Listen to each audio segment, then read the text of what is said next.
인사하거나 이런 그 절차적인 건 다 생략하고 바로 이어서 진행할 생각입니다. 사회는 제가 보고요. 통역은 그동안에 계속 통역 두 번 봐주셨던 이병곤 건신대학원대 대한교육학과 교수님께서 통역해 주시도록 하겠습니다.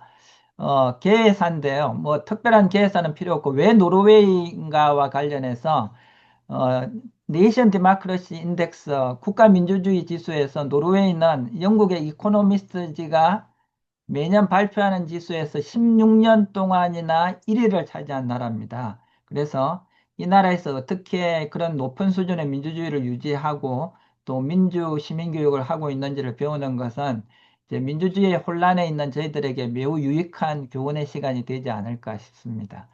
자료는 참고하시고요. 이어서 발표자 소개하는 시간을 갖도록 하겠습니다. 이병곤 쌤 간단히 통역해 주십시오. 네 분 한 30초 정도 자기 소개해 주시라고. Hello. Hello. Hi. Yeah.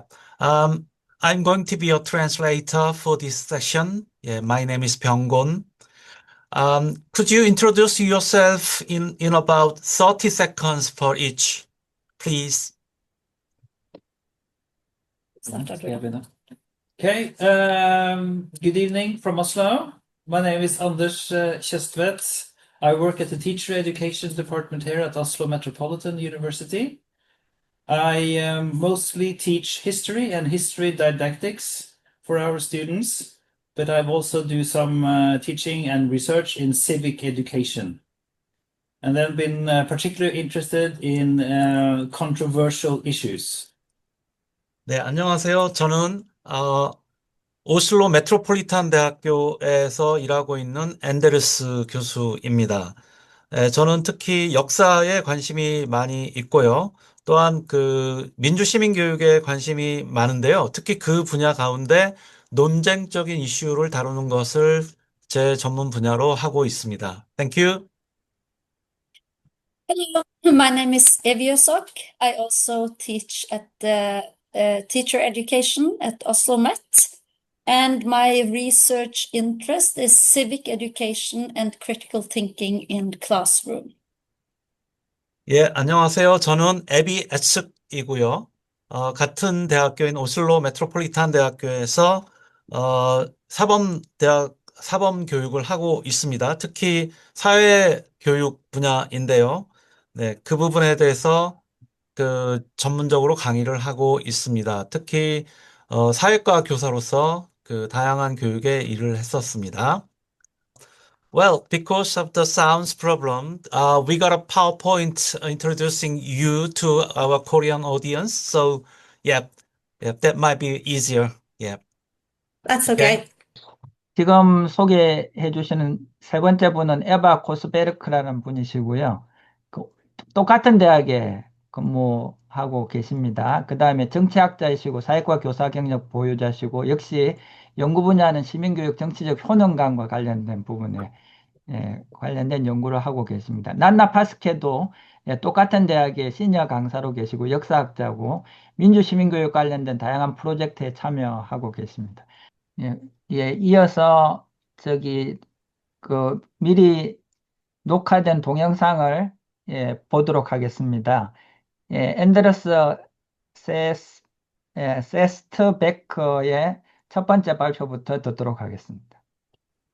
Hello and welcome to my Korean colleagues. My name is Anders and I will give you a brief introduction and a contextualization of the research results that we will give to you in the later lectures.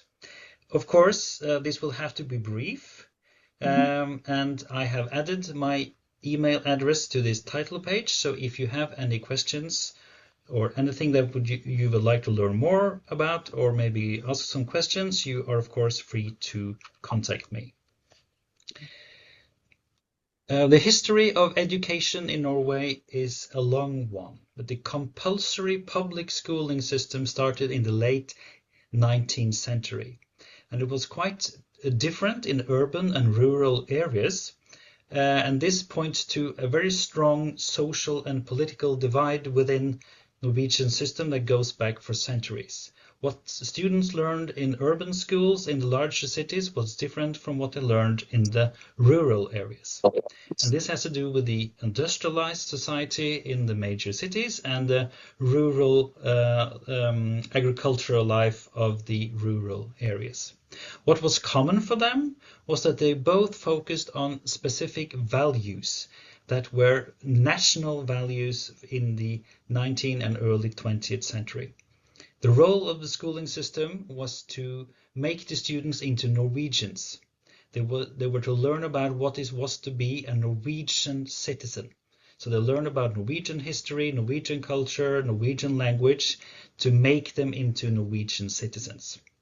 And we can say it's a major divide about 1945 and especially in the post-war era when the civic education in Norwegian school has moved towards other values. They're still value focused, but these values are more democratic than national.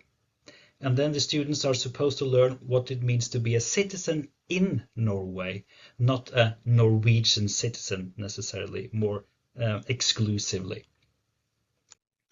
And one thing that is important to know about Norwegian history and civic education is that very much of Norwegian history has been dominated by a struggle for independence, both politically, culturally, and economically from our stronger neighbors, Denmark and Sweden. Historically, both Norway and Finland have been dominated by the stronger powers, Denmark and Sweden. And from the 18th century, you could say that the movement towards more independence for Norway, more self-government, has also meant more democracy. Because as we have moved towards greater independence, especially with the introduction of the Norwegian Constitution in 1814, when we became partially independent from Denmark, then we also moved from a system where the king was the sole ruler into a constitutional monarchy where an elective parliament had strong power as well as the king. And also the full independence of Norway from Sweden in 1905 was also a movement towards more democratic rule and more people in the population being included in the ruling of the state. So we have a parallel process of democratization and national self-government in Norwegian history. And that is important in order to understand how strongly we value civic education, learning about democratic participation, also in educational system of today. So wanted to point very briefly towards the development of the Scandinavian public school system in the post-war era. This is common for the entire Scandinavian region. Norway is part of that. This was closely tied to the expansion of the welfare state, and the basic idea was that to reduce class tensions, it was better to integrate the working class into the national whole. So the idea was that through the promotion of education for everyone, everybody should have the possibility to succeed and to develop and to move on into higher education. That was usually only for the social and cultural elites. And from the 1960s onwards, we see a massive expansion of higher education also in the Scandinavian countries, including Norway. It was much easier to go to university. So many people also from a poorer background could move into university and have a university education. And this is, of course, a very social leveling instrument. So these educational reforms were part of the modernization of Norway after the Second World War and a massive industrialization, the building of new industry. So students were encouraged to take part in democracy, but then mostly focused on elective democracy, taking part in elections. So this expansion, you could say, was also an expansion of civic education. In the 1970s, we see a movement towards a more critical approach to this modernization drive. And we see the introduction of critical pedagogy in all the Nordic or Scandinavian countries in the 1970s and then also in Norway. And it was critical in the sense that it asked more critical questions towards, for instance, industrialization. and not only to promote the building of new industry, but also to ask what are the consequences for the environment, for instance. So from the 1970s, we see a quite small, but at least a beginning of an environmental issues taking a role in the Norwegian education. And we also see that within civic education, there is a shift, gradual shift, from being focused towards more individual rights rather than the duties you have towards the collective. So we see this didn't happen overnight, but there's a gradual shift from the 1970s. This decade also introduced more focus on women's rights and gender roles, and also indigenous peoples. And in a Norwegian context, this was then the Sami population, usually lives in the northern parts of Norway. That is the official indigenous population in Norway. They got a much more central role within Norwegian education and also civic education beginning from the 1970s. So moving quickly along to our own period and decades, the current Norwegian Education Act and national curricula, which was which is from 2020. It states very clearly that it is an essential task of education to promote democracy and democratic participation.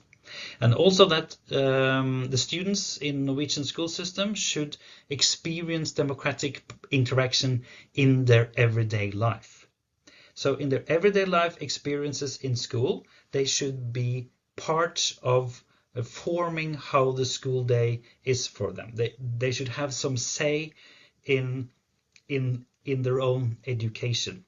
So school is not some place you go to learn about things or to be educated, like a passive recipient of knowledge. You should also be an active participant, and you should have some influence on how your education is actually carried out. This is not so easy to do in practice, because schools tend to be quite hierarchical, but the idea is to be more on the same level, the teacher and the student. But still, continuing from the earliest period, there is a strong focus on rights and promotion of specific values. And today they are very closely tied to human rights, focusing on equality, sustainability, anti-racism, tolerance, and also then these various levels of participation. Very, very briefly about current Norwegian civic education. Its aims are, as I said, strongly expressed in the national curricula, and it's supposed to be cross-curricular. This is something that every school subject should work on, promote democratic values, but it's particularly and specifically in the school subject social studies. It has a more specific role in promotion of democratic participation. And the school subject social studies is a mix or combination of several traditions within academia, such as history, human geography, political science, and sociology. So it's a wide school subject, and it is taught on all levels in the educational system of Norway, but most extensively in the compulsory levels, which are in year 1 to 10. All students have to pass through this particular part. And it is in this school subject that they are supposed to learn most about democracy and how they can be participants in the democratic system. Just briefly on some indexing, because as you may know, Norway, as other Nordic countries, as you can see from the index here, score very high on specific indexing of democracy, and especially on then the Economist's Democracy Index from 2024, which is the most recent one. There, Norway actually has a top score, a perfect 10 in 3 of 5 of the index categories. So this is quite astonishing. It also scores very highly on 2 of the other indexes. So what does this mean? Is Norwegian democracy perfect? Do we do everything right? No. We have to take a brief look. What do they measure in this specific index? It's very focused on electoral democracy, to taking part in elections. And the Norwegian elective system is very transparent and open. So yes, we score very highly there. But what does a perfect 10 mean? Does that really mean that Norway has no room for improvement? Are we perfect? That is also a quite difficult score to have in a quantitative measuring of democracies.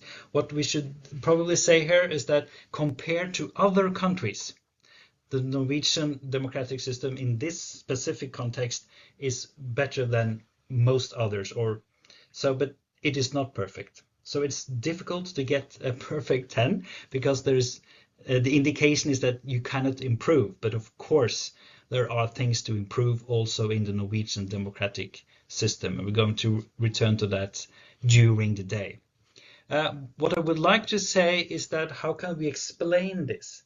How can Norway be ranked as a #1 democratic state in the world?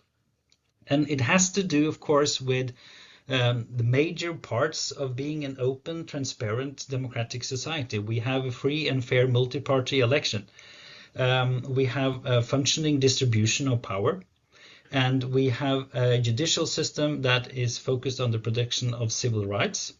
And very importantly, we have a cross-political agreement to increase accessibility to elections. We want people to vote, as many people as possible. We have no hindrances towards becoming a voter. You do not have to register. You do not have to go to a certain place in action to vote. You could do it almost everywhere.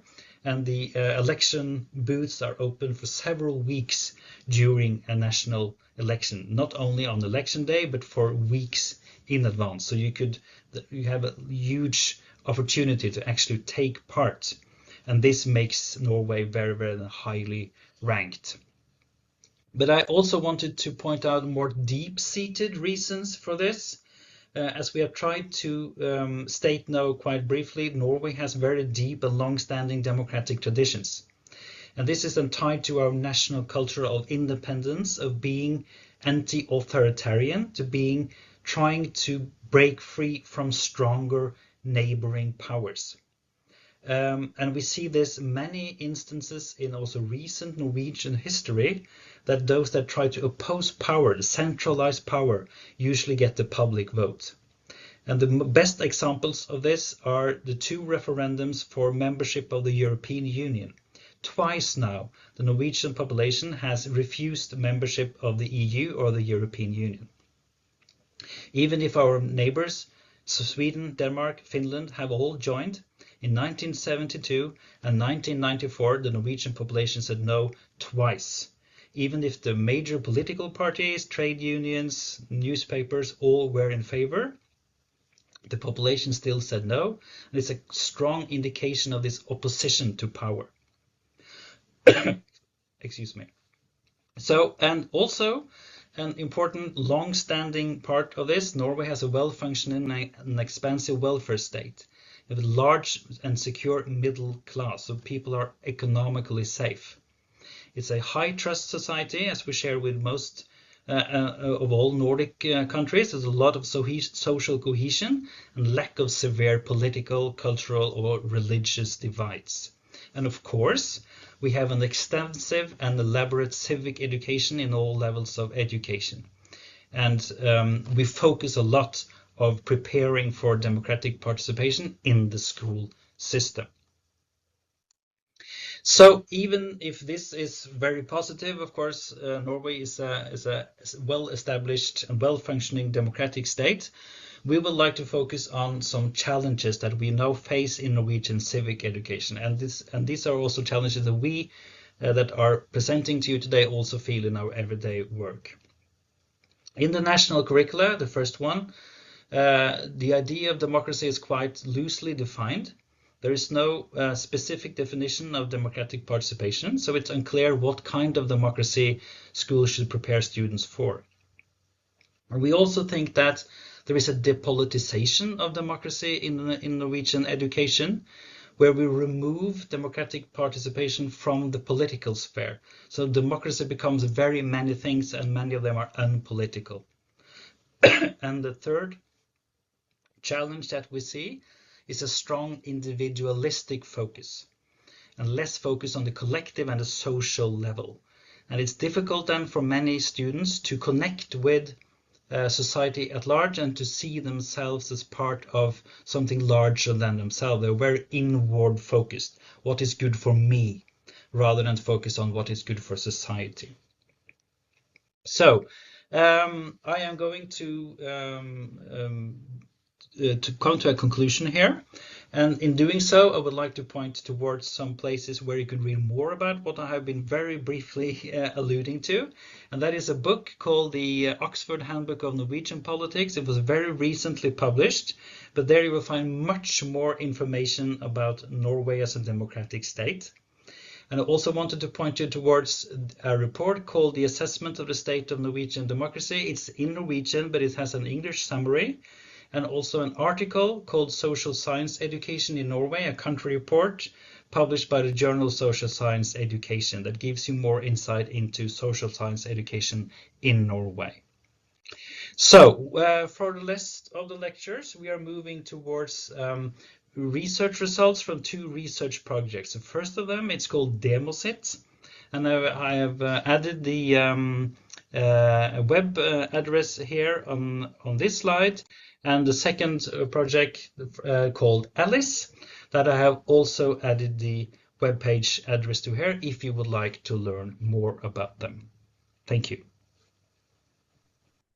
네, 앤드레스 세스트벳 교수님, 예, 인상적이고 또 흥미로운 발표 감사드립니다. 시간 관계상 제가 요약하지는 않겠습니다. 저희가 사전 준비팀에서 질문을 3가지 준비를 했는데요. 그 3가지 질문에 대해서 지금 시간 관계상 2가지만 질문 드리도록 하겠습니다. 이번공 교수님께서 1번 문제와 2번 문제에 대해서 슬라이드를 보시면서 질문해 주시면 되겠습니다.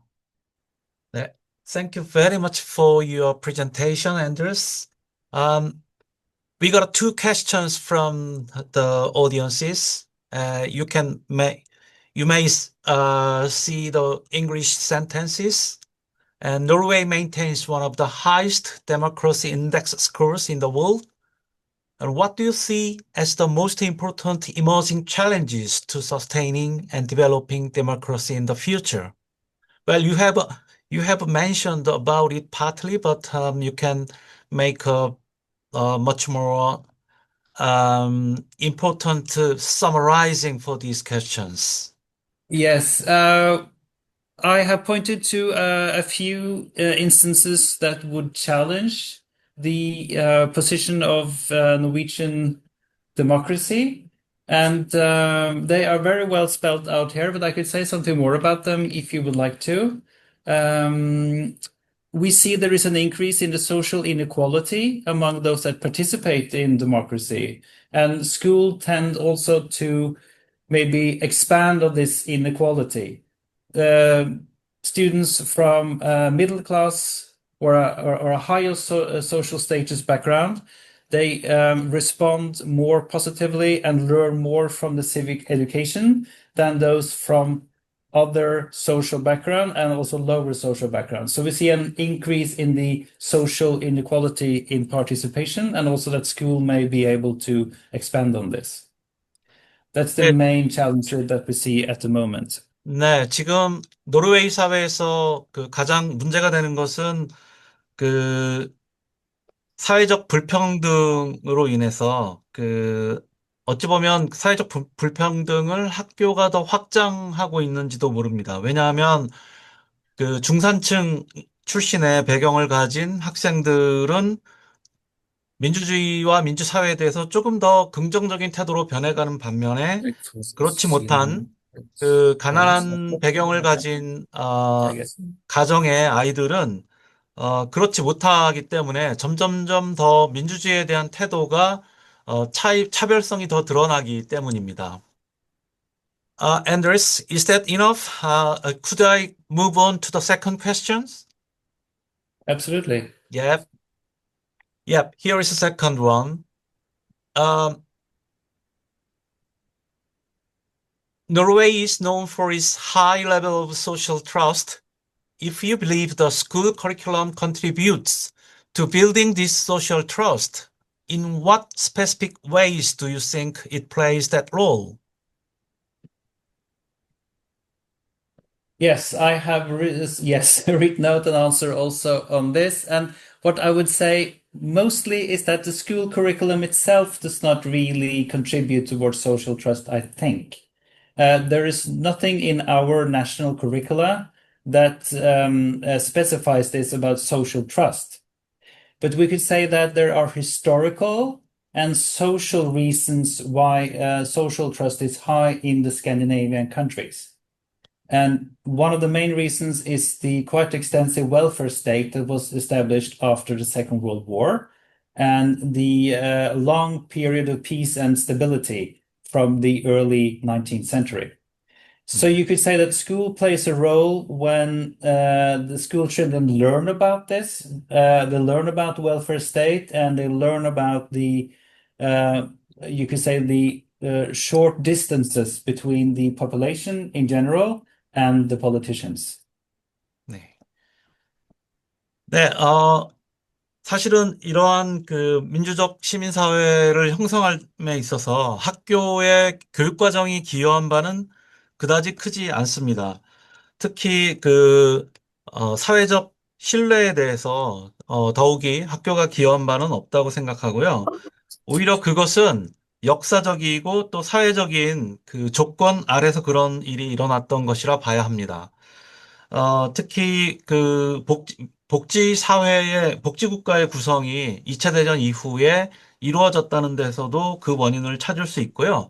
또 19세기 그러니까 20세기 전체 기간 동안에 내내 국가적 평화가 지속되었다는 점, 그리고 한 가지 더 말씀드리자면 단위 면적당 인구 밀도가 다른 나라에 비해서 그다지 높지 않았다는 점 등이 복합적으로 작용한 탓입니다. 네, 예, thank you so much. 예, 답변 감사합니다. 이어서 두 번째 발표자인 에바 예속 교수님의 발표를 듣도록 하겠습니다. Now, it's time for the lectures from Eva Yesok. Yep. Are you ready? Hi, my name is Yes. Eva Yesok. First of all, I want to thank you for inviting me to this lecture. I am going to talk about civic education and controversial issues. We actually know a lot about democracy education and young people through the International Civic and Citizenship Education Study.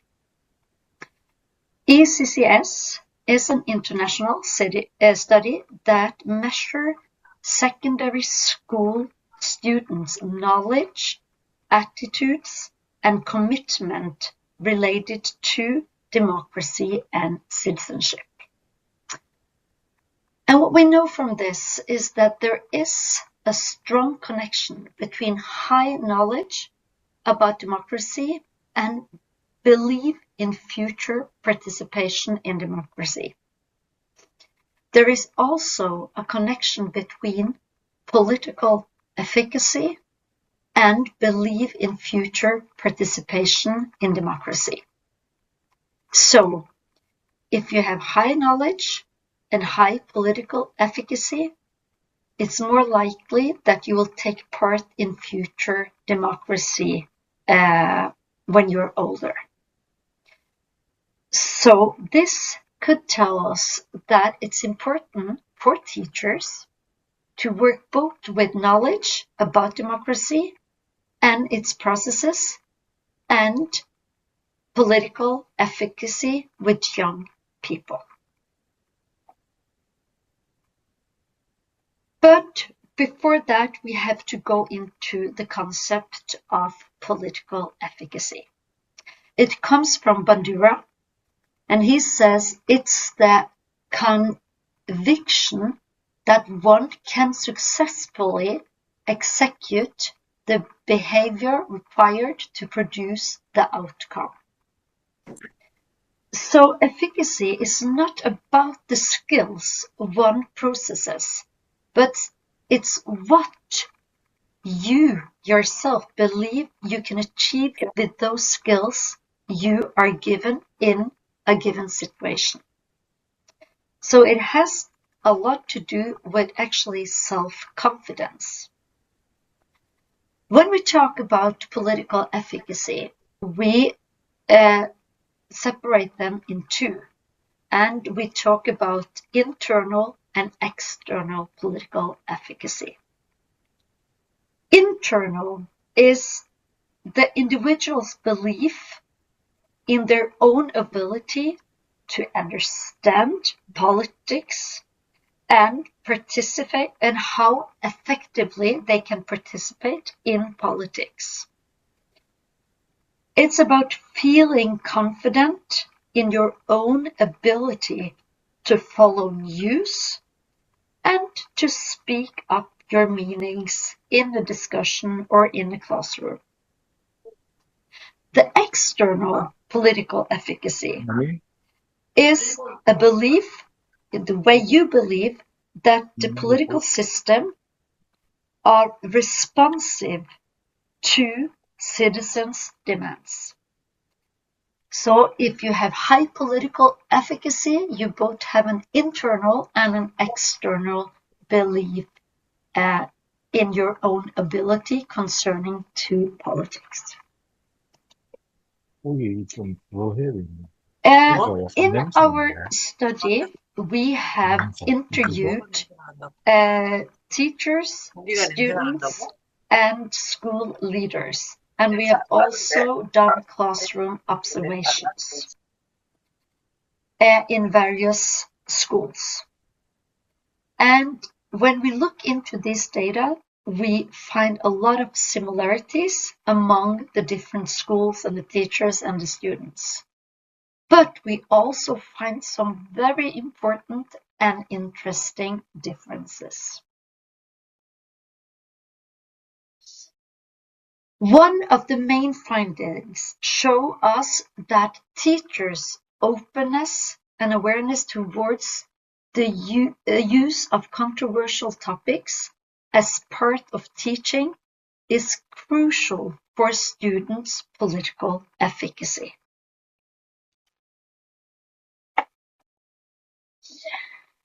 Before we go further into the findings, we have to stop a little bit by the concept of controversial issues. In research, one controversial issue varies.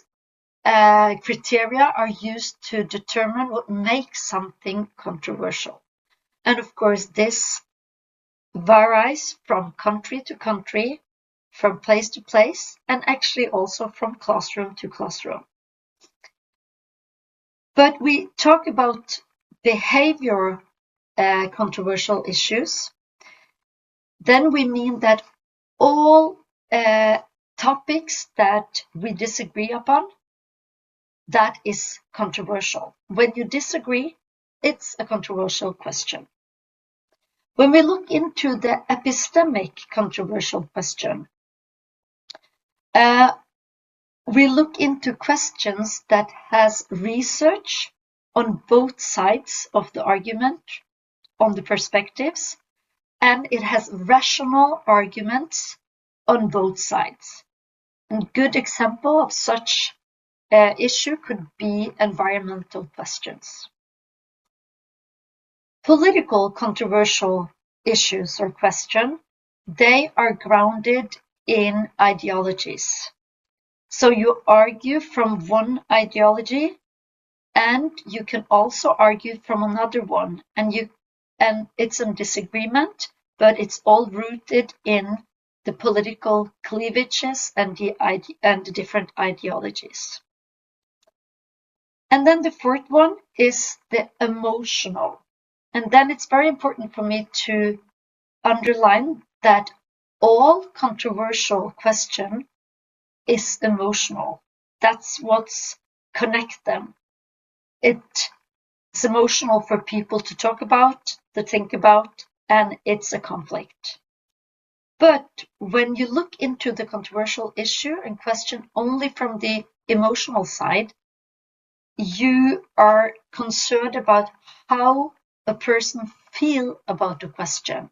What emotions do you feel when you take perspective into a certain issue or question. So, for example, if you go into the question of abortion, some people feel very strongly about it, and you can talk about it, and you can argue about it, and you can work in the class about it through emotions. But you can also go into this question from an ideological standpoint, or you can go into it through research and rational arguments. So what we find is that the teachers at school that do succeed in increasing students' political efficacy tend to have a more open and conscious approach to including controversial issues in civic education. The teachers emphasize the importance of discussing controversial topics in the classroom, even when such discussion may cause tension or disruption. At the schools that manage to level out background differences and increase the political efficacy, argue that students are confronted with controversial questions and issues in many contexts regardless, and that they need the school and the teachers and the classroom and social study to help them make sense of these issues.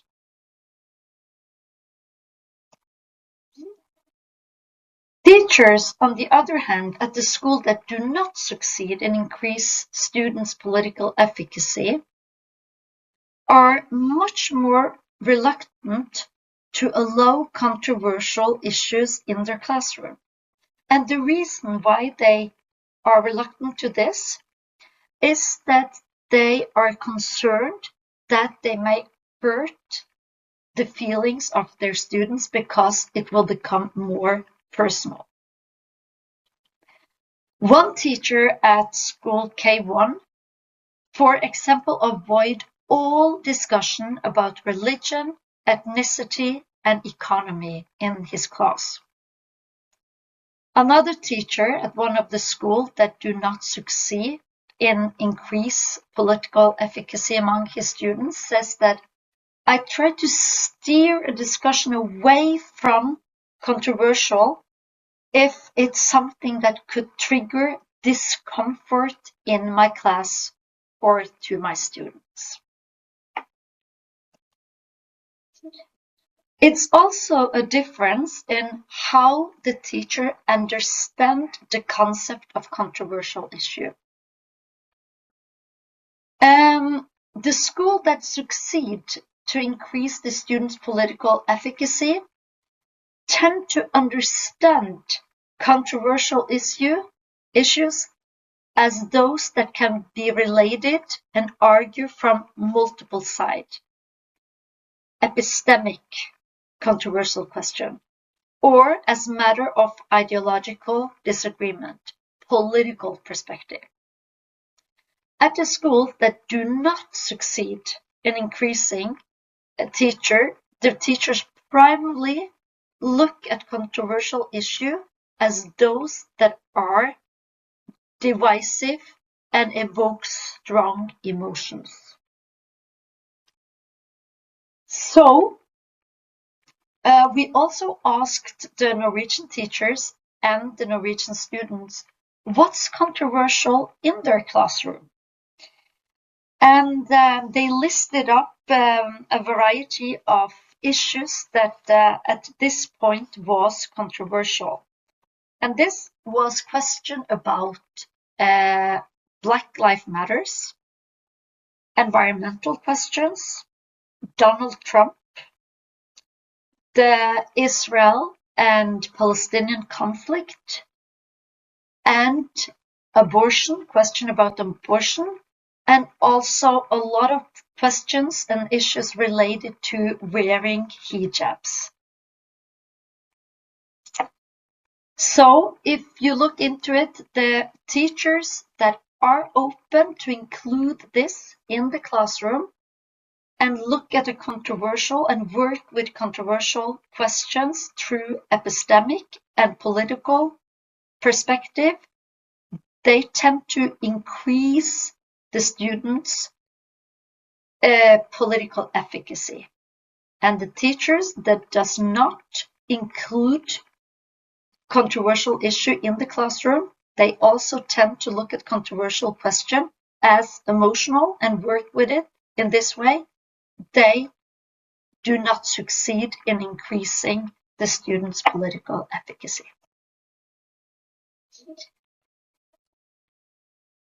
So we see that in schools that succeed increasing the students' political efficacy, teachers are more likely to shift controversial issue away from students' subjective opinions and personal experience and towards the academic perspective. As one teacher puts it, you are not necessarily debating this is what I think, but rather making it clear that this is what they think, this is the perspectives. And in that way, you move it a bit more into the academic domain. So what will be the didactical implication for these findings in this study? Yes, it's not about if you teach controversial question, because we found that all the classroom, they include to a certain point some political controversial questions. So it's not about if you do it, it's about how you do it. So work with controversial question through both political and epistemic, in an epistemic and political way. Then you move it from the personal point to the academic point. And then you avoid getting trapped in the student's emotions. And you can go from the subjective to the objectives. And this is the references that I have used. Thank you so much for listening to me. Thank you so much for your presentation, Abby. Yeah. 네, 감사합니다. 예, 두 번째 발표자인 애비 예속 교수님의 발표도 한국의 맥락에서는 매우 의미 있는 발표인 것 같습니다. 논쟁적인 주제를 다루기도 어려운 한국인데, 논쟁적인 주제를 잘 다룰 뿐만 아니라 어떤 방식으로 다루느냐에 따라서 정치 효능감이 달라진다고 하는 중요한 말씀을 해주셨습니다. 예, 이어서 바로 준비된 질의응답으로 넘어가 가겠습니다. 페이지 넘겨서 역시 세 가지 질문을 준비했는데 그 중에 두 가지만 여쭤보도록 하겠습니다. 첫 번째 질문 통역해 주십시오. In Korea, teachers may face complaints or legal risk when addressing political and social issues. And what institutional or cultural protections support Norwegian teachers in handling controversial issues in education? Could you answer to this first question, please? Yes, because of the time, I take a short version of my answer. Is that okay? Yep. Yeah.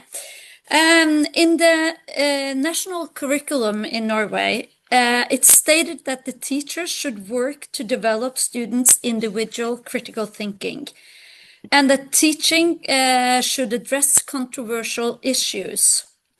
So this provides teachers with a form of institutional support. But of course, there has been problems, and it's not that simple as it should be, but we have this support in the curriculum.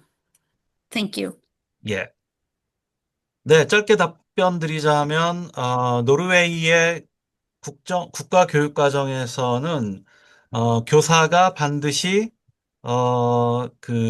비판적 사고와 함께 그런 민주주의를 가르쳐야 된다고 적혀 있고요. 또한 그 비판적 사고를 증진시키기 위해서는 이런 논쟁적인 이슈들을 반드시 다뤄야만 한다고 되어 있습니다. 그래서 교육기관의 도움을 이 내용을 가르치기 위한 교육기관의 도움을 받을 수 있도록 되어 있는데요. 그렇다고 해서 교사들이 어려움이 없는 거냐? 그렇지는 않습니다. 여러 가지 어려움이 있긴 하지만 그 내용에 대해서는 여기서는 말씀드리지 않겠습니다. What are the most challenging controversial issues in Norway? When disagreement among students lead to conflict, what procedures or rules do Norwegian schools use to turn this moment into democratic learning opportunities? Well, even though you have mentioned about some controversial issues, for example, but could you give us some more details or more live one, please? Yes, I would say that controversial issues in Norway, it varies a little bit from geographical areas in Norway, and it also varies from different classrooms. So if you, for instance, are in the Midland of Norway, it could be pretty controversial whether you should hunt wolves or not. But in the big cities, maybe questions related to the Israel-Palestine conflict, of course, racial issues, and issues related to immigration, taxes are quite controversial too. Yeah. And as I said in the presentation, the way we suggested that the teacher could meet controversial issues in the classroom is to go away from the emotions and go to the subject of the issues that are discussed. Thank you. 예, 그 논쟁적인 이슈들은 여러 곳마다 좀 다양성이 있습니다. 예를 들면 지역 간 다양성이나 또는 교실 사이의 다양성들이 있는데요. 예를 들면 노르웨이 중부지방에서 만약에 수업을 전개한다면 늑대 사냥이 허락될 수 있느냐 없느냐를 가지고 할 수 있겠고요. 대도시에서 만약에 이 문제를 다룬다면 논쟁적 이슈를 예로 든다면 이스라엘과 팔레스타인 사이의 갈등이랄지 또는 인종 사이의 갈등 또는 과세와 관련된 이런 갈등들을 다뤄볼 수 있습니다. 어떤 이슈를 다루던 간에 교사는 이 논쟁적인 이슈에 대해서 학생들의 정서적 반응, 감정을 어떻게 제어할 것인가라는 점이 관건이 된다고 할 수 있겠습니다. 예, Thank you for your answers. 예, 답변 감사합니다. 이어서 세 번째 발표자인 에바 코스베르크 교수님의 발표를 이어서 듣도록 하겠습니다. Hello and welcome to this second session. My name is Eva and I am the first presenter in this part. Thank you for allowing me to be here and for this opportunity to share our research with you all. The title of my presentation is The Influence of Citizenship Education on Students' Political Efficacy. Anders and Evi has mentioned Demosit, which is a big project that we have had here at OsloMet. And I have done my PhD thesis as part of Demosit. So the part that I'm going to present to you builds on the results from my PhD work. So I think we're just going to jump straight into it. Evi has talked about political efficacy, but I think we need to recap what is this term about. Political efficacy is about your self-image, your belief about your own capacity to do things. And when we talk about political efficacy, this self-image has to do with the actions that you view yourself as capable of doing within the political area. And that can be different things, writing a letter to a politician, participating in a demonstration, arguing with someone who doesn't agree with you. So you have all these different political actions, and political efficacy is about your belief that you're able to execute these actions. In my PhD work, we started working with the ICCS, this big survey about civic and citizenship education. And we looked into all the articles that have been researching political efficacy based on the ICCS to figure out what do we know about political efficacy and education. And the two main conclusions that we found was that, firstly, political efficacy has a clear influence on political participation, and therefore it's recommended to work in schools to strengthen students' political efficacy. We also found a few details. First of all, most articles focused on an open classroom climate, which is often connected to political efficacy, but not necessarily. We also found that within different cultural frameworks, it varied how the adolescents saw themselves participating in democracy, and also their views of political efficacy varied depending on the culture that they are part of. And we saw that oftentimes political efficacy is lower in the students who come from a less favorable background. But what I wanted to do was then to go into the classroom and think about how can we teach, how can a teacher work, because I have a background as a teacher as well. So it was important to me to provide practical advice for teachers. And that is a part of my research that we're now going to head into. The first part of my research was based on interviews, where I discussed with students who were at that time 14 years old what they did experience in the social studies classroom and how they saw the connection between their experiences and their political efficacy. And the problems, I went into this thinking, I'm going to find a lot of positive results. But the students started in the interviews to talk about the problems, the obstacles. So I ended up discussing all these obstacles with them and with asking them what is the practical solution to these problems. And we're going to go through three different obstacles. And the first of them is that the students thought that if they would discuss politics or controversial questions in the classroom, they would lose friends or face. It would come back to them. Other students would come to them in the break between classes or in other classes and be like, oh, you have this or that opinion, we can't be friends, or making fun of them. And this made the students go silent. So basically they thought we can participate, but it's too demanding for us. And the classroom solution that we came to, or that they suggested, was to work with in smaller groups to rehearse respect and support between the peers, and also that they needed this respect and support from their teachers.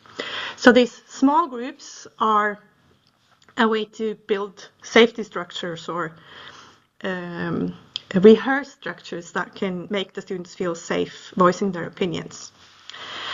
The second problem was that the adolescents were saying that they weren't respected, so political participation wouldn't matter because they needed someone else to do things for them.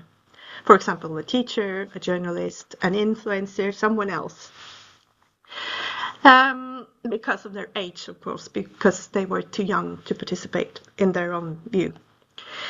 And the solutions to this was to practice politics in the classroom, let the students be active, work with relevant topics that are also part of the discussion that they view in the media, outside the classroom, to make the social studies classroom relevant and a place where real engagement happens. And the last obstacle that the students were discussing was maybe the most important one, or most interesting one in my view, was that they were voicing that it isn't possible to change the opinion of others. They were talking about themselves as saying things like, I am a person who doesn't want to go to strike, or I can't talk about this because I am this or that skin color. So they viewed political opinions as part of their identity. And then, of course, participation becomes meaningless, because if you think that opinions are part of who you are, they're not changeable.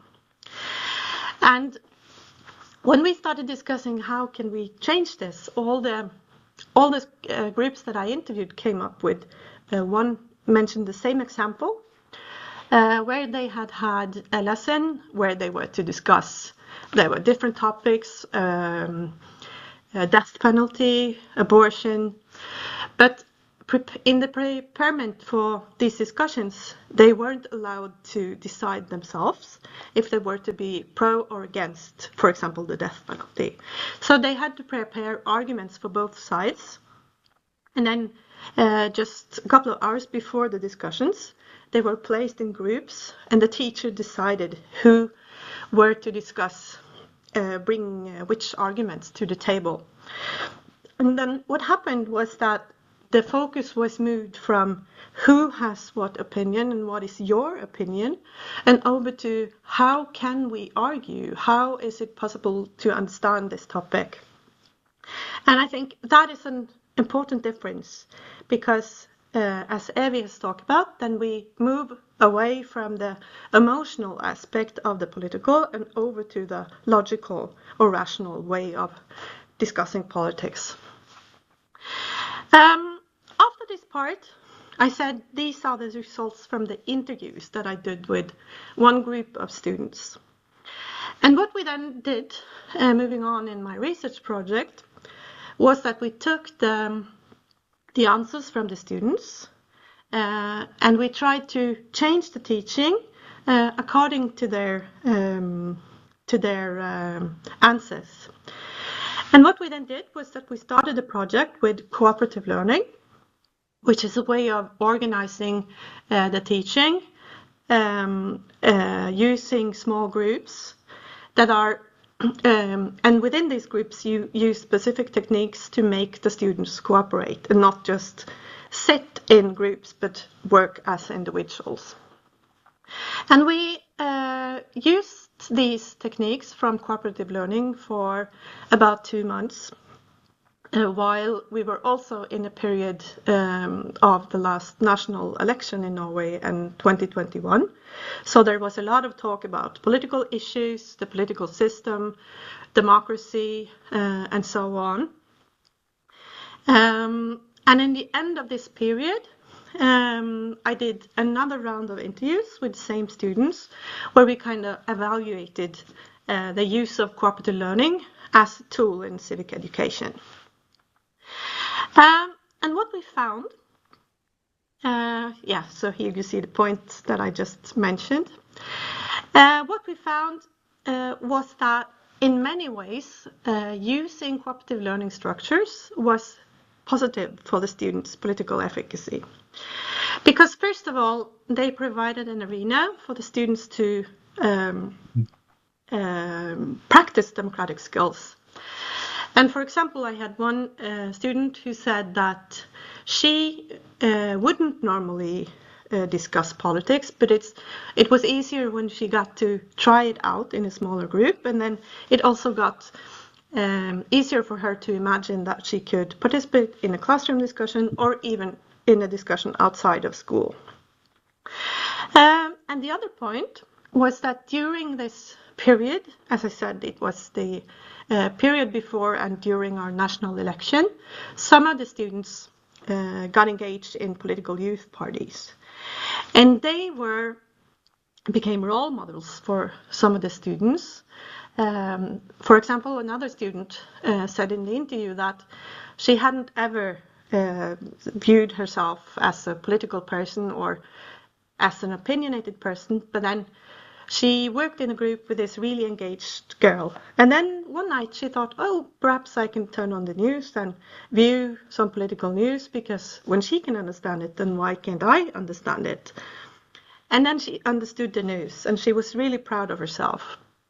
So the students function as role models for each other.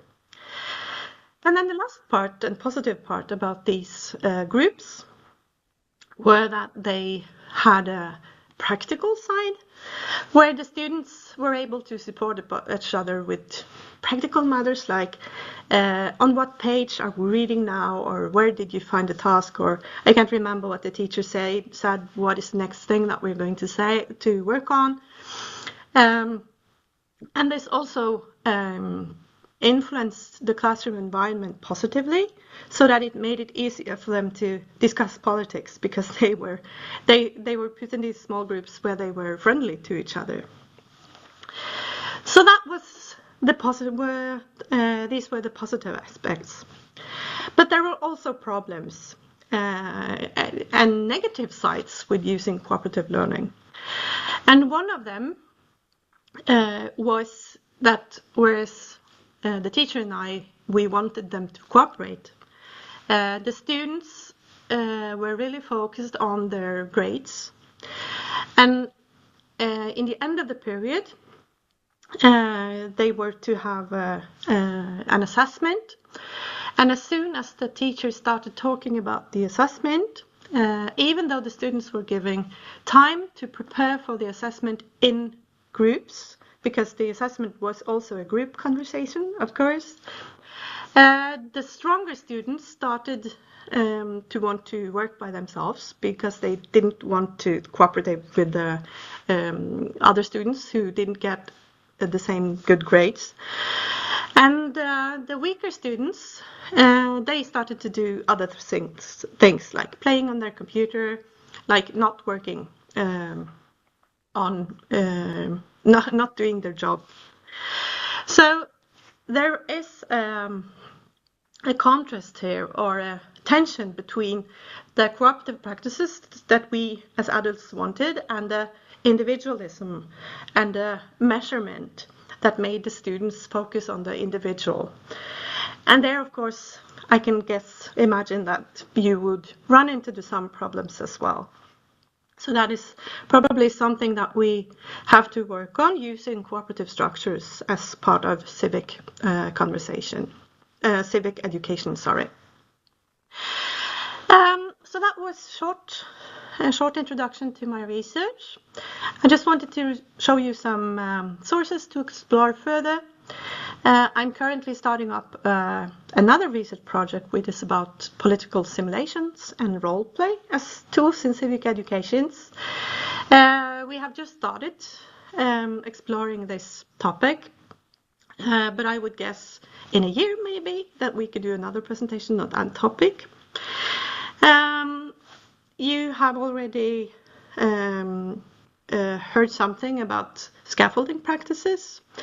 I would like to recommend another researcher's work on this with the teacher as a model in civic education, and also something that we haven't talked about, namely what happens in cooperative learning with students with different class backgrounds, because we know from formal research that they experience teaching differently. And lastly, of course, the role of assessment. What happens to the way we teach when assessment becomes a part of our work? And on that note, I'm going to leave the floor to Nonna Polska, our last colleague, who's going to talk about assessment as part of civic education. Thank you for your attention. 네, 에바 코스베르크 교수님의 발표도 매우 유익하고 또 우리가 생각할 점이 많은 것 같습니다. 정치 효능감을 높이기 위해서는 논쟁적인 이슈를 다루어야 하는데 논쟁적인 이슈를 다루는 장애 요인들이 존재하고 이제 그걸 극복하기 위해서 협동학습을 장려해야 한다고 하시면서 동시에 평가가 들어오면 협동학습이 개인주의적으로 바뀐다고 하는 것, 한국에서도 우리가 종종 경험하고 있는 현상과 관련된 이야기를 해주셔서 예, 역시 민주주의를 실제로 실천하는 것은 다양한 어려움이 예, 각국에 공통적으로 또 존재하는 것도 알 수 있었던 것 같습니다. 역시 질문 세 가지 중에 두 가지만 여쭤보도록 하겠습니다. 예. 첫 번째 질문, 예, 통역해 주십시오. 이병범. Thank you, Eva. Here is the first question to you. In Korea, students who express political opinions are often labeled as problematic. What institutional protections or classroom norms does Norway have to safeguard students' political expression? Yeah. First of all, it's important to know that according to the ICCS, most Norwegian students feel that they can voice their views and still be respected by peers and teachers. And Norway also has a strong tradition of freedom of speech. So I don't think that being labeled as problematic is something that most students in Norway would be afraid of. Instead, a growing problem that has already been touched upon by Evy is polarization within the younger generation, where we fear that this divide between the genders is finding its way into the classroom, and that it's limiting both groups, both boys and girls, from expressing their opinions. But there is still no research that has explored this phenomenon thoroughly, but we hope that within a year or so there will be further research on this matter, perhaps from us. Thank you. 네, 예. thank you. 예, 네, 다음 세 번째 질문. 네, 세 번, 네. Well, the other question is that you emphasized the importance of cooperative learning for fostering political efficacy. In Korea, cooperative learning has been used for years, even in elementary and middle schools. But applying it effectively to controversial issues requires more specific expertise. Could you provide concrete examples of how cooperative learning is used successfully with controversial issues in Norway? Yeah. I think the first thing that we have to think about is that cooperative learning is a tool that can be used to fulfill many different goals. And in our case, where we ought to use cooperative learning to establish situations in our classrooms where students get to practice democratic skills, we have to focus on that aspect. It is not enough to just place the students in groups. So a concrete tip is to be aware of what the students are instructed to do in a discussion. If, for example, we instruct the students to come to an agreement in a discussion, it can become a competition where the most outspoken or popular student in the group wins, and so everyone agrees with him or her. So then a better alternative would be to ask the group to explain why it was difficult to agree on a certain matter, to showcase how two viewpoints both can have well-reasoned arguments behind them. Thank you. Thank you for your explanation. 예, 에바 선생님의 답변은 여기 한글로 쓰여져 있는 답변의 내용과 거의 일치했습니다. 제가 따로 번역을 하지 않겠습니다. 네. 이제 마지막 발표, 네 번째 발표인데 역시 한국에서도 매우 고민스럽고 고통스러운 평가와 관련된 이야기를 하시겠습니다. 그리고 이어서 이제 청중 질문도 있으니까 지금 혹시 청중들께서 우리 열심히 듣고 계신 선생님들께서 궁금하신 점 있으시면 질문 올려주시면 제가 선택해서 이병건 선생님께 통역적이 전달해 드리도록 하겠습니다. Hello. My name is Nana Paske, and I'll present for you here now a study we've done on challenges and possibilities for European teachers when assessing student learning to promote democratic citizenship competences.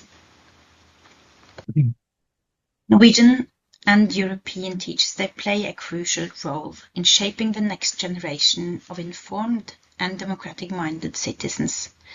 One way they do this is by assessing students' knowledges in citizenship education and monitoring their performance and support the students' development. However, the process of citizenship education knowledge goes beyond monitoring and memorizing facts. It's about understanding how students think critically about their world around them and how they interpret complex social and political issues. Teachers are asked with gauging and not only what students know, but also how they apply that knowledge to real-world problems. This raises an important question. How do we ensure that the assessment in democratic citizenship education remains fair and unbiased? And how do we create an environment where students feel encouraged to engage deeply and honestly with these important topics without fear of judgment or assessment? Well, we know that most assessment conducted in European classes in democratic citizenship education, they focus primarily on knowledge. As the emphasis is often on testing students' understanding of concepts and facts and structures related to citizenship. While this is certainly important, it only captures a small part of what it means to be an active and engaging citizen. Knowledge, as one component of citizenship competence, is not enough on its own to guarantee that students will actively participate in society. Citizenship competence is multi-faced. It also includes skills and values and attitudes, elements that are crucial for fostering agency and empowering students to take part in democratic processes. And the figure to the right of this slide shows that most of the European teachers, they tend to assess students through written texts, examinations, and oral tests. All of these are testings that leave out the possibility to assess and monitor the students' processes and learning processes. So, why focus on formative assessment? Because formative assessment can be conducted and be the heart of effective learning, that provide information to be used as feedback to modify teaching and the learning activities, and to adapt the teaching and to meet the students' needs. This emphasizes that good assessment procedures must comprise 3 key processes where teachers, peers, and students are all key actors. Firstly, establishing where the learners are in the learning, and then establishing where they're going, and then thirdly, establishing what needs to be done to get them there. Formative assessment is widely recognized for its potential to positively impact students' learning. However, when it comes to democratic citizenship education, there are significant challenges and hurdles that educators need to consider. One critical concern is the fact of and the element of reliability. How do we ensure that the evidence we gather about students' attitudes and values are accurate? Measuring these personal and subjective aspects of learning is inherently complex and often lacks the clear-cut metrics we rely on in assessing knowledge and skills. Can we truly say with confidence that our assessment reflects the students' actual level of understanding or growth in these areas? Another question is the question of validity. How do we know that the tools or methods we are using to assess students' attitudes and values are actually measuring what we intend to measure? For example, when evaluating values such as empathy or civic responsibility, how can teachers be sure that they are not unintentionally introducing their own biases or assumptions into the process? And perhaps the most significant, what happens if, through our assessment, we implicitly or explicitly label a student as a failed citizen? By assigning values judgment to students' attitudes and beliefs, we risk alienating them for making them feel excluded from the very democratic principle we aim to teach. Another challenge, significant challenges in the implementation of democratic citizenship education throughout and across European schools is the lack of ownership many teachers feel towards the area of teaching. For some educators, the concept of integrating democratic citizenship education in their practices can feel like a shift away from their primary role as a subject teacher. As one teacher in our study expressed, to emphasize formative assessment on democratic citizenship competence will require a shift in my understanding of the core of my teacher proficiency. I understand my profession first and foremost as a subject teacher. This statement highlights a broader issue. Many teachers view their primary role as delivering subject-specific content rather than fostering broader competencies like democratic values and attitudes. Another key concern when it comes to assessing attitudes and values in education is the risk of doing so in a way that is both professionally challenging and a lack of transparency. Unlike assessing knowledge and skills, attitudes and values are deeply personal and often subjective, making them difficult to measure in standardized or objective way. As another of our teacher informants expressed in one of the interviews we conducted in this study, the assessment of civic competences, unlike other subjects, can be subjective. In other subjects, there are objective criteria that makes the assessment objective. In civic education, it is difficult to give an objective assessment of certain skills, knowledge and competencies that are related, for example, to taste, imagination and other personal characteristics. Teachers must reflect on how they design assessment that are both professionally sound and transparent, ensuring that they nurture democratic values without creating unintended negative consequences for the students. Ultimately, any assessment of attitudes and values must be built on a foundation of trust and fairness and mutual respect. So, while the challenge of assessing attitudes and values are significant, they are not insurmountable. With thoughtful approaches and strategic intervention, it is possible to overcome these hurdles and create meaningful assessment that supports the goals of democratic citizenship competence. By addressing these challenges collaboratively and creatively, we can develop assessment strategies. What sets effective education apart is its real-life purpose. It's not just about learning theories and facts in isolation, but about connecting that knowledge to the real world and ensuring its relevance for students.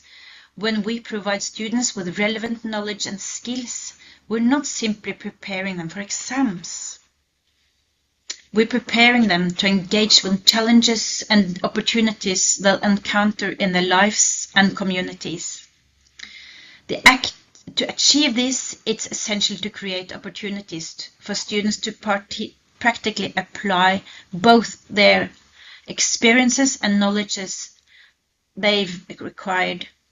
By involving students in active hands-on learning, whether through role-play, debates or collaborative projects, we allow them to engage in meaning-making operations. This means they're not just passively absorbing information, but actively interpreting, analyzing and connecting to their own lives. Here is a teaching approach, an example from a Norwegian classroom. And the teachers who conducted this is both an English teacher and social science teacher. And in her project, she has collaborated closely with a science teacher. and the theme is the climate change. And the teacher aims to give students experiences in participating in informed discussion about climate issues. She assigns role to the students that represent different viewpoints in the debate. Some are climate deniers, others are climate advocates, some are indifferent, and others pretend to be scientists. Then the students create fake Instagram accounts and build a profile based on their assigned roles. At the same time, they receive science lessons in climate change and the greenhouse effects. Towards the end of the period, the teacher initiates a debate by posing a provocative question. The students are ready with their computers and must respond to the teacher's input and the others' responses, and the teacher's statement, and acting as they believe their character would have in a discussion. The student, they write in English, and the teacher explains that the students produced a large amount of text during this session. She now had an extensive documentation of the students' language skills and their ability to argue in English. The assessment of students was therefore not based on the personal values, but at the same time they were trained to participate in a subject political debate and gained access to essential knowledge. This example shows that in the context of teaching, particularly in democratic citizenship education, teachers can take on a variety of roles to guide students through a learning process. First, there is this role of Socratic gadfly. Like Socrates, this role involves challenging the students to question their assumptions, encouraging them to think critically, and provoking them to delve deeper into their beliefs and reasoning. And then the facilitator role emphasizes creating a supportive environment and guides them rather than dictates the student, helping them to take ownership to their own learning journey. As an observer, the teacher steps back to allow students to engage independently. This role involves carefully watching how students interact, learn and respond, and using those observations, she will be able to provide targeted feedback and do formative assessment. The teacher also serves as a provider of relevant knowledge. This role involves delivering key concepts and insights that students need as a foundation for further exploration.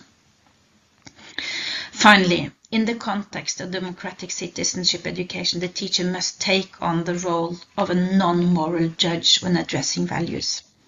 The role requires that the teacher to create space for students to explore and reflect on their own values without imposing their own moral judgment. Hence, what have we seen so far? We've seen that formative assessment can be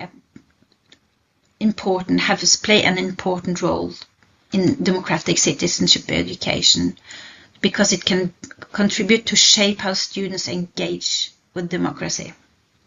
However, it's important to emphasize that this assessment should focus on knowledge and skills rather than directly evaluating students' attitudes and values. And this approach can serve as a possible strategy to navigate the ethical challenge of assessing personal beliefs while still fostering meaningful engagement and learning.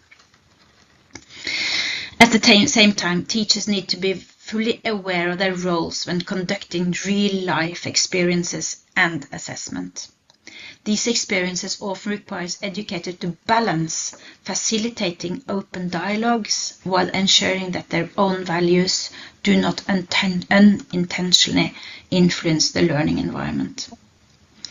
Another potential solution of these challenges is to encourage the students to do self-assessment. By giving students the opportunity to reflect on their own attitudes and values, we achieve several important goals. First, it makes the learning process more transparent. Students understand the focus is on their personal development rather than external judgment. And second, it empowers them to take ownership of their growth. And this approach shifts formative assessment from being seen as a tool of judgment to being understood as a tool for personal development. And it encourages students to reflect critically on their beliefs, evaluating their reasoning, develop a stronger sense of agency in their role as democratic citizenship. By fostering this sense of ownership and self-reflection, we as teachers might be able to support the students in their way of being democratic citizens. Thank you.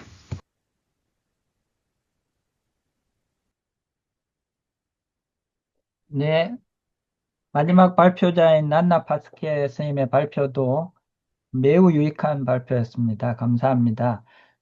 시간 관계상 저희 질문 3개 중에 딱 하나만 여쭙고 우리 청중 질문으로 넘어가도록 하겠습니다. 예, 첫 번째 요 질문 이병건 선생님 좀 해주시면 좋겠습니다. Thank you very much for your presentation, Anna. It's very much useful for us, and there are lots of implications. We have just one question to you because of the time limitations. You emphasized the importance of formative assessment and student self-assessment. In Korea, especially in high schools, evaluations are strongly tied to competitive university entrance rankings. Does Norway also face such dilemmas in relation to university admissions? How does Norway design assessment institutionally and philosophically to avoid competitive ranking? Yes, thank you very much for your questions. Your question indeed. I think the dilemma that you describe, is also a dilemma for Norwegian teachers. But here, Norwegian teachers try to emphasize on formative assessment because that is a fundamental aspect of how you can enhance students' learning during the process and support their learning. And therefore, self-assessment and other process-oriented forms of evaluation or assessment, they are central. However, in summative assessment situations, only assessment with diagnostic purposes are relevant, as in Norway, as in the European trends shows. The context in this done is both in written and oral examinations. For example, for 10th graders here in Norway, during their final year of lower secondary school, students take oral exams. And in the final year of upper secondary school, students face both written and oral exams as part of their final assessment. But I think the Norwegian teachers are very into formative assessment to try to enhance the democratic learning processes and avoid that the competitive side of the educational work is too strong. Yeah, thank you. 네, 역시 질문하신 분과 마찬가지의 그런 문제점을 노르웨이도 역시 가지고 있다고 말씀드렸고요. 그 다음에 그것은 어떤 평가에서의 근원적인 측면과도 연관이 되어 있다고 말씀하시면서 지금 우리 한글로 번역된 내용들에 대한 진술을 해 주셨습니다. 네, 감사합니다. 질문들이 여러 개 올라왔는데요. 다 질문 드릴 수는 없고, 제가 선택해서 선제해서 이병곤 선생님께 번역을 좀 부탁드리겠습니다. 한국에서 지금 가장 핫한 토픽이라 한국 교사들은, 지금 선진 민주주의 국가 중에서 예외적으로 교사들의 정치적 참정권이 제한되고 있습니다. 선거에 출마할 수도 없고요. 이 점에 대해서 어떻게 생각하시는지. Yes, the first question is like this. In Korea, the teachers' political rights has been very strongly limited because teachers cannot go up for the member of parliaments or local councillors. So how about your your nation's conditions, and how do you think about the Korean situations?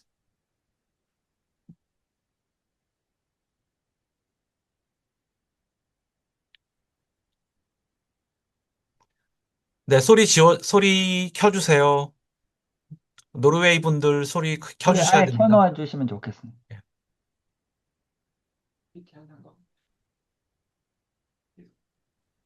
계속 켜져 있는 상태인데 끄신 아, 거. 소리를 다시 주시라고 해야 될 것 같아요. Can you turn the Please microphone on, please? Yes. unmute you. Yes, Unmute I can yourself. turn it on. Yep. Yeah. Yes, my answer to that is more that I tried to emphasize at the end of my presentation, that for Norwegian teachers to foster democratic citizenship and do assessment, there is a variety of roles that you can use. But when it comes to, I think this is a really good question, in fact, because in the situation where the teachers is about to provide the students with the right knowledge and skills that they need to express their attitudes and values, then the teachers can take on the role as an assessor and 제대로 전달 안 됐지. to a long way. But as I said later in my presentation, 화면 내려졌어. when it comes to the situation where the students are meant to discuss things and use their own values and attitudes, it's difficult to take on that same assessor role, but more or like be to be more to give more a supporter for the students, to provide them with the possibility to bring on their own meanings and try out various statements and so on. Yeah. Thank you. Well, that's the answer is to do with the teacher's role to educate civic education for the students. But my point is that in Korea, the teacher's political right has been limited by the state. It means that teachers cannot go up for the member of parliament or local government councillors. So if the teachers has got a freedom for the political situations, that how can they teach the civic education? So that's the point. Yeah, that sounds to be challenging situation if you as a teacher are meant to be aware of the stance you are taking. But at the same time, our role as teachers is to facilitate democracy and various statements and students' critical thinking and so on. So this sounds challenging for the very teacher in the Korean context. But at the same time, fostering democracy has to do with fostering various set of values and attitudes and also statements for our students. So, but I don't know much about the Korean context and how this is for the very teacher, but it sounds challenging. But my point is that we have to facilitate, make learning environments for our students where they are safe and where they can try out various positions and statements. And as my colleagues here already have mentioned, this is in line with the research that we see also when it comes to students' political efficacy, that they need to try out various stances in the classroom. And that is a key role for us as teachers, to give our students the possibility not only to take in one stance, but to try out various meanings and so on. 네, 한국에서의 교사가 가진 정치적 권리의 제한에 대해서 제가 두 번을 여쭤봤는데요. 거기에 대해서는 노르웨이 상황과 직접 비교해 주지는 않으셨고요. 아까 그 첫 번째부터 네 번째 분의 발표 내용들을 쭉 망라하시면서 교사의 핵심적인 기능은 우리 학생들의 비판적 사고를 계속 자극하는 것이고, 이를 통해서 학생들이 정치적 가치와 정치적 태도를 갖출 수 있도록 촉진자가 되어야 하는 것, 그리고 학생들이 그런 정치적 의사표현을 안정적인 분위기에서 할 수 있도록 만들어가는 것이 중요하다고 생각하고요. 바로 이러한 지점들이 ICCS 연구에서 나타난 그 정치적 효능감과 그 시민교육의 그런 에서의 핵심적인 내용이라고 생각한다고 전했습니다. 예, 질문들이 매우 많이 올라와서 또 그리고 저기 소통하는데 조금은 이게 그 장애가 있는 것 같습니다. 그래서 정확한 의미가 서로 간에 전달이 안 되는 게 조금 안타깝기는 합니다. 두 번째 질문은 아까 난나 파스케 선생님께서 발표한 내용 중에 노르웨이나 우리나라나 민주시민교육이 교육 전체의 목표인데 마치 그게 사회과 교사의 책무인 것처럼 돼 있는 요소가 있습니다. 그래서 질문이 어떤 질문이냐면, 근데 유럽에 있는 많은 나라들이 제가 알기로는 자격증을 두 개 가지고 있는 걸로 알고 있어요. 두 개의 자격증을 국어 교사이기도 하고 사회 교사이기도 하고 과학 교사이기도 하고 음악 교사이기도 하고 노르웨이도 그런지 좀 하나 여쭤봐 주시고요. 예를 들면 과학 교사가 논쟁적인 이슈를 다루는 것을 가능하게 하는 그런 사범대 교육과정이나 이런 스포츠 시스템이 사회 외에도 다른 교과도 논쟁적 이슈를 다루도록 하는 교육과정이, 교사 교육과정이 존재하는지 좀 어려운가요? 예, 좀 간단히 전달해 주시면 좋겠습니다. 네. Um, well, we have heard that you have got one more teacher certification in your school system. For example, do you have any system like certification for the mother tongue or certification for the social studies? Or um, one teacher could be a science teacher as well as music teacher. In that case, if he or she is a science teacher, then is there any specific teacher education systems to handle with controversial issues in social studies subject? I mean, is there any specific courseway in teachers' colleges? I'm not sure. You have various questions in your question, but I'll try. Here we have a teacher, and you ask for what kind of teacher education programs we have where these questions are addressed. We have for our students here, they have the teachers who will teach in lower secondary school or primary school, they choose subjects. And not all of them do choose science studies or social studies as we teach here. But all of them have a week with democratic citizenship education. So all student teachers here are trained or are educated in about democratic values, human rights education, and also they are involved, some of them, in how to handle controversial issues in the classroom. But that is very brief. So all of them have that.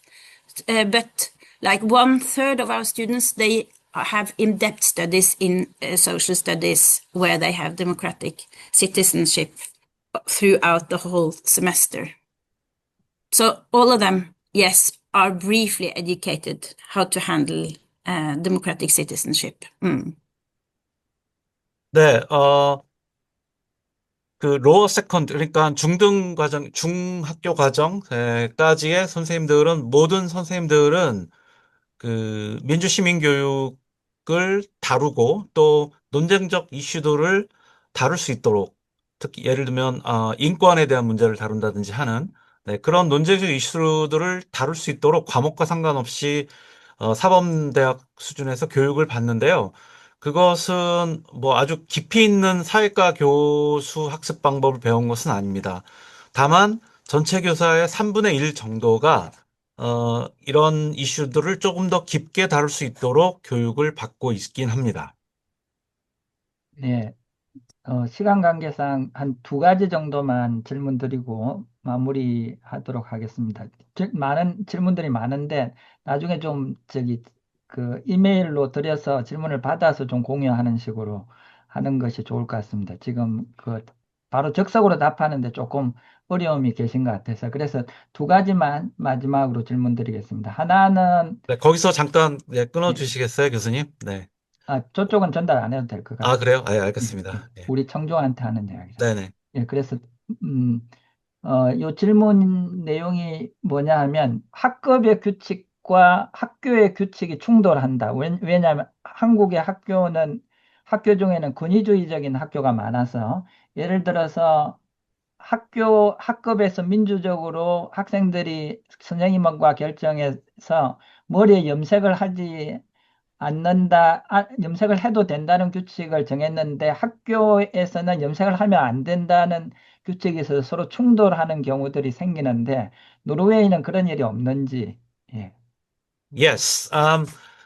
Because of the time, we gotta we just have two more questions. The first one is that if you do have some controversial situations, which is conflict between classroom regulations and school level regulations. For example, in a classes, the class teacher and students can agree about the students' hair dyeing. They can have a allowance to do their hair dyeing, but the school regulation prohibit that. If you have this kind of controversial situations, then how could you handle it?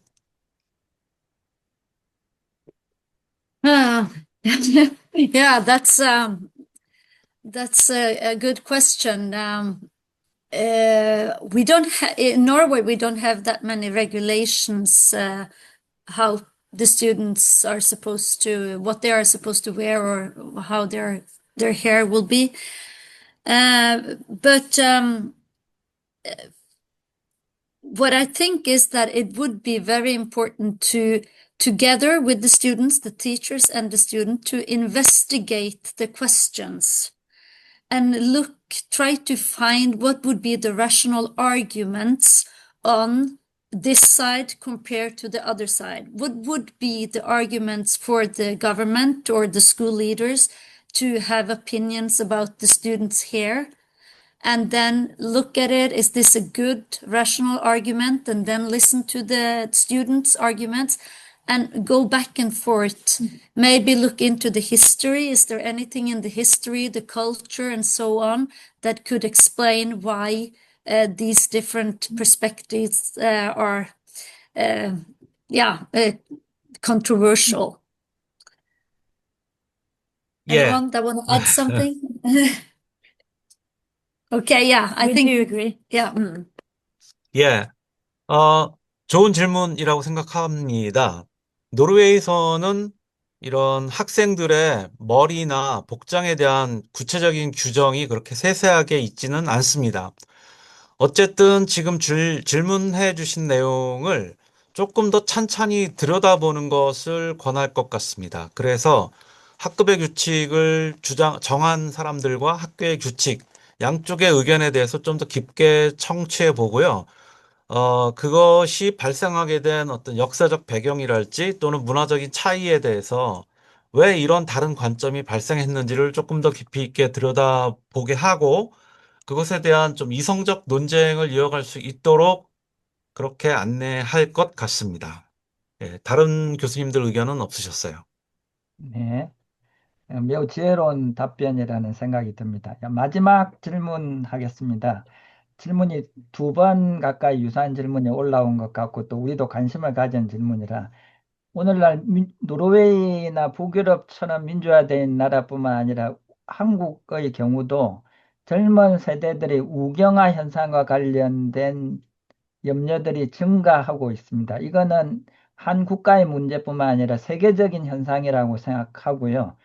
여학생들은 진보적인 경향을 띠고 남학생들은 보수적인 경향을 띠는 것도 많은 나라에서 공통적으로 나타나는 현상입니다.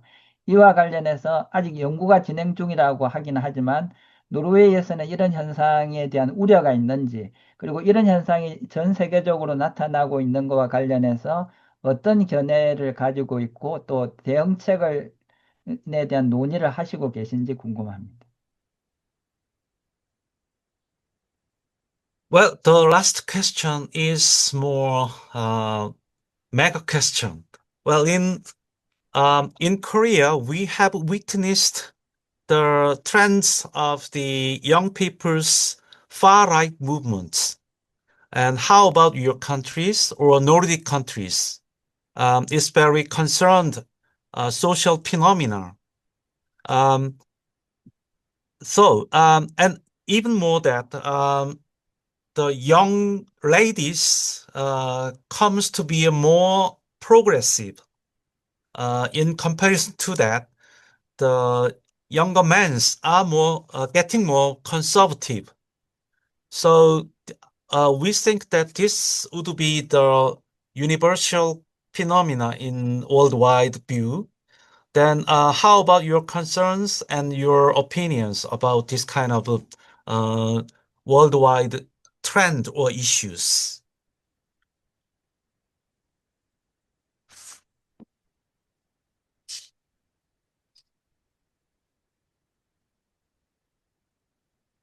네, 소리 켜주세요.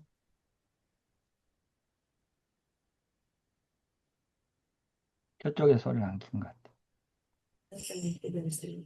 Yes, we are discussing who will have to answer. That's we see the same trends here in Norway, but we don't have an easy, quick, fixed solution for this. But Anders, yeah. No, we can confirm that we have the same tendency in Scandinavia, where young men tend to vote for right-wing parties, and there is an increasing tendency for young women to vote for left-wing parties. So there is a growing polarization, especially among young people. There is a concern in the academia and in the public debate that the young men have moved to the right, but we can also see that young women have moved to the left. So it's a quite strong tendency. There's not big support for the radical right in the Scandinavian countries. There are some fringe parties that have some support, but it's not very, very large. But that we can see a growing split, particularly among youths aged between 18 and 25. So, Yeah. And I think we could also perhaps add that that is also a discussion, because the last 10, 15, 20 years, there has been a lot of talk about how to engage young men who hasn't been voting and who hasn't been engaged in democracy to the same degree as young women. And now when they do, they engage on the right side of the political scale. Mm-hmm. So that is also a discussion. Should you expect the young men to engage in politics, but you have to engage on the left side? So that is also kind of problematic. But I think it's important to underscore what Anders said, that you don't have the same extreme right. They're still within the democratic landscape. They're not against democracy per se, but they vote for right parties who have rightish agendas. Yeah, and they're really into talking about taxes and economical factors, which I think is also natural because Norway has seen higher, the prices are going up, and there is perhaps a feeling that personal economy has become more important the last couple of years. Thank you. Yeah. Yeah. If Evie would like to Yeah, add something as well. Yeah, I just you asked what to do, and of course we don't have the answer for that. But the new curriculum we have in Norway maybe address this question by making civic education cross curriculum. So we should teach civic education in all subjects in Norway now. So maybe that's the government's answer to this polarization that we see, maybe. And I also think that as Evi's research shows, and Anders' research, they show the need to bring on the controversial topics in the classroom where the male students are able to share their voices and to participate and think critically about their statements and so on and try out. And so that they are engaged at school and not left out and marginalized. So I think that is one of the main things that we have wanted to emphasize in this lecture. Bring them in the classroom, let them discuss and try out, and not leave them out, because that can even make the polarization even stronger. Yeah. Yeah, thank you so much for your answers. 네, 길게 답변을 하셨는데요. 지금 우리나라 상황을 말씀을 듣고, 그와 비슷한 상황이 노르웨이뿐만 아니라 북구 여러 나라에 비슷한 상황이 분명히 있는 건 확실하고요. 그것을 노르웨이 사회 역시 논의 중입니다. 단순 해결책은 없습니다. 특히 남자 청년들이 극우화되고 있고 또 청년 여성들은 상대적으로 진보적으로 되고 있는 경향이 양극화된 경향이 나타나고 있어서 우려를 일으키고 있고요. 이에 대한 공적인 논의가 노르웨이 사회에서도 진행되고 있습니다. 하지만 다른 나라에 비해 볼 때 노르웨이 청년들의 극우 지지 성향은 상대적으로 상당히 낮은 편이고요. 반면에 프랑스 같은 경우는 상당히 높게 나타나고 있습니다. 특히 18세에서 25세 사이에서 이러한 극우 성향이 높게 나타나는 것이 관찰되고 있습니다. 노르웨이 사회에서 지난 10년에서 20년 사이에 왜 남자들은 점점 투표에 참여하는 비율이 줄어들고, 또 이 청년 남자들의 보수화되는 경향들이 왜 이렇게 늘어나고 있는지에 대해서, 상당히 의아해하고 있는 상황입니다. 추정해 볼 수 있는 것은 세금 제도 같은 것에 대한 국민들의, 특히 젊은이들의 그런 예민한 반응인데요. 그런 경제적 요인들이 하나의 문제로 지적되고 있기도 합니다. 노르웨이 사회는 당연히 높은 세금을 내는 것을 이렇게 받아들이고 있었는데요. 최근 2, 3년 들어서 개인 경제, 그러니까 국가 경제보다는 또는 공공의 경제보다는 개인 경제의 중요성들을 더 높이 사는 그런 투표자들이 이제 늘어났다고 보는 것이죠. 또한 다른 교수님은요, 새로운 커리큘럼이 필요하다는 점을 언급했습니다. 아까 말씀드린 쭉 발표해왔던 시민교육이 점점 교육과정에서 제 자리를 놓치지 말고 모든 주제에 이런 시민교육적 내용들이 조금 더 강조됨으로써 이런 정치적 양극화를 좀 극복하는데 도움이 되었으면 좋겠다고 말을 했고요. 그 다음에 마지막으로 난나 교수님께서는 이러한 것들 자체가 하나의 논쟁적 주제이므로 이러한 주제를 교실로 갖고 들어와서 특히 청년 남자들의 목소리를 교실 안에서 들으면 어떻겠느냐라는 것이죠. 그들의 목소리를 자꾸만 제도권 바깥으로 밀어내지 말고 교실로 갖고 들어와서 토론을 함으로써 그들이 버려지지 않았다는 느낌을 가질 수 있도록 하는 것이 방책이 아니겠냐, 이렇게 말씀하셨습니다. 예, 네 분이 다 말씀하셨는데 매우 논쟁하고 또 토론해야만 할 주요한 대답들을 해 주신 것 같습니다. 이제 마지막 마무리할 시간인데요. 우리 오늘 처음 참석하신 분들도 계시지만 우리가 공식적인 폐사가 마치고 나서도 남아서 좀 이렇게 소회나 성찰, 소감을 나눴습니다. 왜냐하면 외국 분들이 계시면 우리가 이야기를 자유롭게 나눌 수가 없어서 그래서 좀 시간이 되시는 분들은 그렇게 해주시고요. 마지막으로 이병곤 선생님 저기 네 분께 어, 뭐 소감, 그다음에 마지막으로 하시고 싶은 이야기들 네 분 각각 한 30초에서 1분 정도 해주시는 것으로 마무리하도록 하겠습니다. Yes, very interesting answers to us. Yeah, thanks so much for your answers. And now we need to finish this session. So before going for that, you got a 30 or 40 or 45 seconds. How did you feel? And what is your last comments about these sessions? Yeah. Who's going to be the first?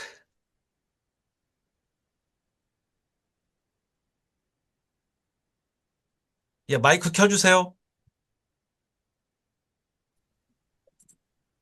Yeah, let Anders start. Yeah.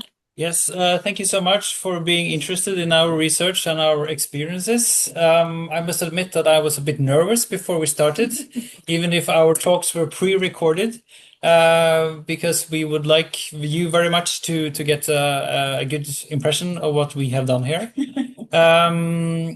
If you have some additional questions, feel free to send them to us on email. I see that you have posted some questions in chat and that we have not been able to address during this meeting, but we will try to do so on email in the coming days. So thank you so much for taking an interest in our work.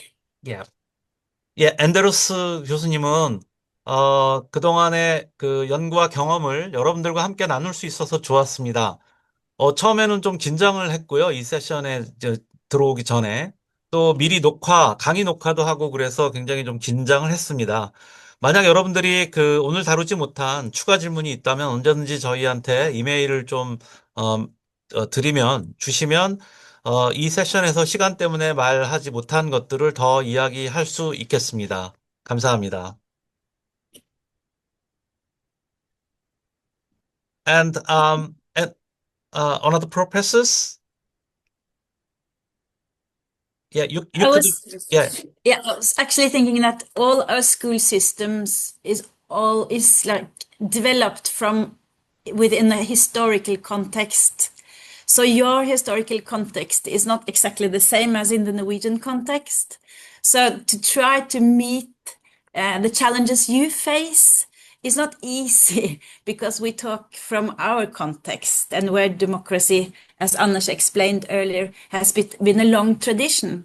So that has huge implications for how we teach, how we meet our students, how we let our students have dyed hair, and so on. So we hope, even though the context seems very different from the Norwegian case, we hope that this has met some of your needs, even though we would love to learn more about the Korean context to make sure that we can share relevant experiences, even though the history is very diverse and different. And we can perhaps add that if there should be in the future other questions or topics that we can discuss further, we would love to hear more about your system as well. 오케이. 예, 모든 나라의 그 학교 체제는 다 다르죠. 역사적인 맥락에 따라 다르고요. 노르웨이 역시 마찬가지입니다. 그래서 한국에서 여러분들이 어떤 도전에 직면하고 있다면 그것을 직접 해야 될 것이라 보고요. 민주주의라는 것은 사실은 긴 역사적 전통에 따라서 각 나라마다 맥락에 따라서 다르게 발전해 왔습니다. 그런 다른 들에 대해서 조금 더 들여다보고 또한 역사와 민주주의가 어떻게 각 나라마다 민족마다 연관되어 있는지를 더 배워 나갔으면 좋겠습니다. 우리 역시 한국의 민주주의에 대해서 더 배우고 싶고요. 그다음에 그 세 번째 교수님께서는 만약 미래에 조금 더 질문이 있거나 또는 오늘과 같이 함께 다루고 싶은 주제가 있다면 다음번에 꼭 다시 한번 더 만났으면 좋겠습니다. 라고 대답했습니다.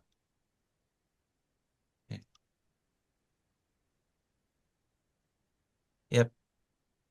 여기서 마칠까요, 교수님? 그러면, 예, 네. 랩업 하죠. 예. 네. Okay, guys. Thank you so much once again. Hope see you Thank you so again. much. Thank you. 네.